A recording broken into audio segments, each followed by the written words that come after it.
Lesotho and Eswatini. Lesotho is about 30,355 kilometers squared, is a mountainous kingdom about the size of Belgium, completely encircled by South Africa, while Eswatini is about 17,364 kilometers squared, slightly smaller than New Jersey for our American clients. It's nearly surrounded by South Africa, sharing a small border with Mozambique. Lesotho is known as the Kingdom of the Sky, as it's the only country where the entire landscape lies about 1,400 meters in elevation.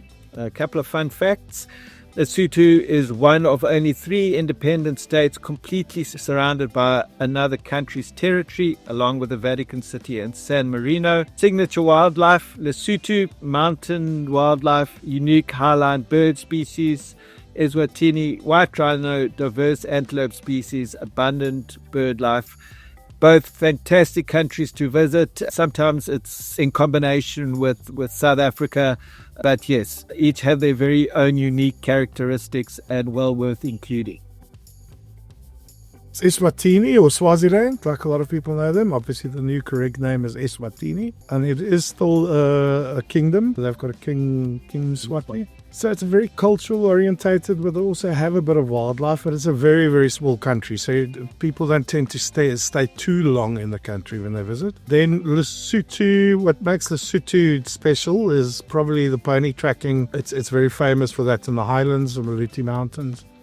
And then also the blankets, the little blankets that all the Basotho, the people from Lesotho wear, especially in winter when it's very cold. You see them all wrapped up in very nice blankets. But that's also very much of a cultural attraction or destination. What makes Lesotho a very unique destination, obviously it borders with South Africa and it's separated by the Drakensberg mountain range. So accessing various hikes in those areas, it's a great destination for day hikes, overnight hikes, as Chris already mentioned, the pony tracking.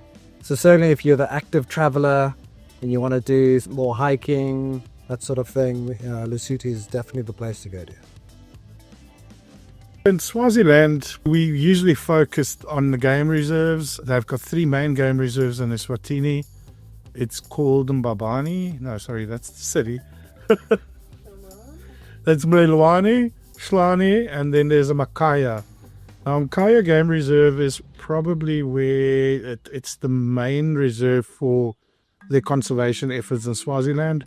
It was an old hunting ground of the king, where only the king was allowed to hunt on those animals once a year. And then he actually moved to the Hlane area for his hunting grounds, as far as I understand it. And they started protecting the animals in Mkaya, so you get quite a lot of rhinos there. And you can actually also walk very close to rhinos in that place. Another special reserve is the Mlelwane, where you can actually do cycling, get close to animals. They don't have any dangerous animals there, so you can cycle up close to some impalas or antelopes. Also a very nice setting and a nice scenery.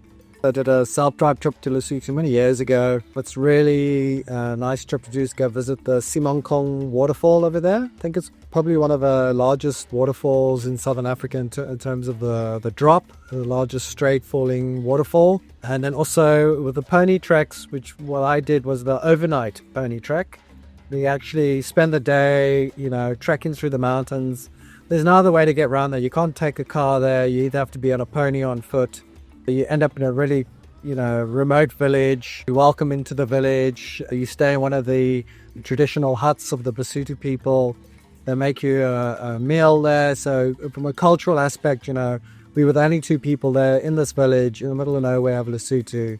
Again, for the active traveler, looking for a very unique cultural experience. So that's something that I took away from was really a nice experience. So I think one of the very important aspects of going game viewing in Swaziland, Eswatini, is the conservation that they're now very keen on promoting and enforcing. And when you go into one of the big game parks, they've kept all the snares that they've found on those parks over the years. So there's thousands, if not tens of thousands of metal snares. And it's just a very stark reminder of how precious our African wildlife is. Eswatini, as I said earlier, they've got 3 main parks. That's called the big game parks of Swaziland. They all form part of the royal family's grounds. Again, it's Hlane, which is the only one of the three that's got lions and the big five. Then you get Mkaya, which has got rhinos and elephants. And then you get Mililwane, which is close to the capital city in Mbabane. Very close. It's actually just outside, but they've got mainly antelope, ostriches, some zebra and stuff like that. Eswatini is a lot like the Kruger area. I suppose if your focus is on wildlife, it would be our winter, driest time of the year. It's not too hot. It's good to see animals because the bush is not that lush, so you can see further away from your vehicle. For Lesotho, it's also a year-round destination. However, you must be aware that in winter you can experience snow, which for some people is an attraction by itself, because I suppose in Africa it's an attraction because we don't get that much snow. But it's also something special to walk in the mountains and it's covered by snow all around you. It gets very hot in summer in Lesotho, especially on those hiking trails up top in the mountains. But it's easily accessible and it's a destination for all year round. Eswatini, in the big game parks, you'll find a range of accommodation from beehive huts, which are built out of reeds, to chalets. And then in the larger areas, if you're staying in the capital, there's going to be the usual range of guest houses and hotels. I would say it's very much on par with your South African reserves and places of interest. If you want to put a monetary value onto it, you can get away with about $150 to $200 a night, even cheaper in some cases, depending on what quality you're looking for. So like and subscribe.